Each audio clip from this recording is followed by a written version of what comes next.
Hey guys, Sweet here. This is my quick guide to Tideborn Taleria. When fighting the boss, the group will stand on this circle in the middle of the room. I highly recommend using the challenge banner as a reference when positioning, as this is where the whirlwinds during the winter storm will spawn. The main tank should be positioned to the right or left just enough so that the boss cleave does not hit the group. The water outside the ring has slaughterfish, and the water under Tideborn Taleria will cause you to take high amounts of ticking damage. During the fight, a Behemoth will spawn every 60 seconds. He should be either cleaved or focused down by the DPS.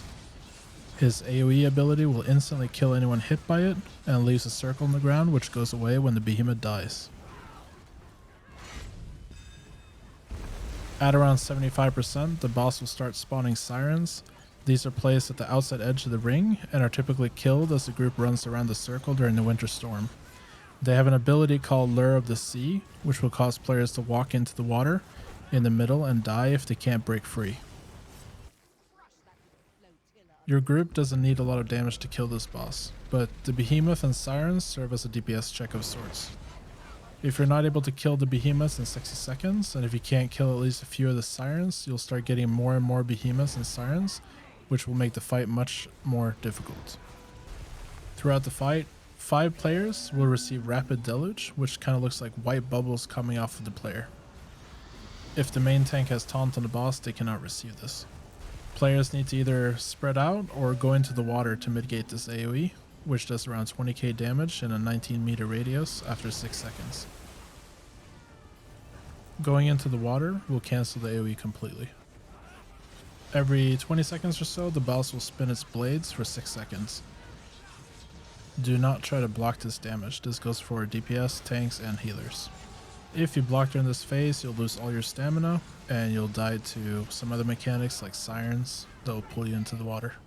The group should stack together with the healers while they spam Comet Prayer, and make sure to have their healer over times active.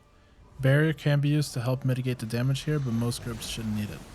The main tank can come into the group for a short time to get some heals and synergies while this is happening. During Crashing Wave, the boss will do 3 linear AoEs with an additional AoE on the main tank. These AoEs can either be roll dodged or you can simply move out of them before they trigger. After 85%, Winter Storm will begin to spawn, and it always spawns at the challenge banner and then goes in a random direction. If the storm goes right, the tank should try to pass through the whirlwinds in the first 3 seconds. The tank would then follow the whirlwinds, and the group follows the tank around in the first circles to the challenge banner. The storm goes 665 degrees around, or almost 2 laps, and will end 45 degrees from the challenge banner.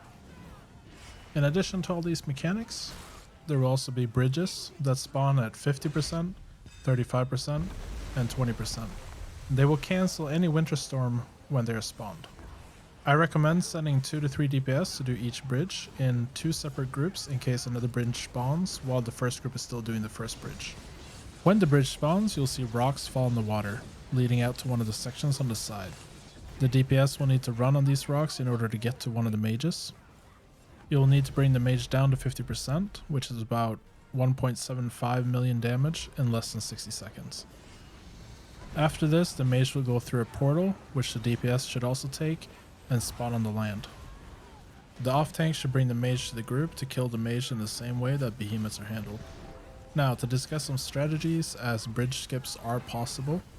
If you've read Nelandia's guide to vDSR, it mentions that 841k group DPS is required for skipping all 3 bridges, but from my experience, the needed DPS is closer to 680k group DPS, or 85k per DPS. Also note that the DPS only needs to be maintained during the last 70 seconds of the fight. The reason for this is the first bridge takes a few seconds to spawn before the 60-second timer starts. It also takes around 8 seconds for the mage to walk through their portal and cast their ability, which wipes the group. The same goes for skipping 1 or 2 bridges. The DPS requirement is probably much lower, like around 250k DPS for skipping a single bridge. The hardest part is making sure everyone stays alive during the period. Thanks for watching, and if you found this video helpful, don't forget to give it a like and consider subscribing to my channel.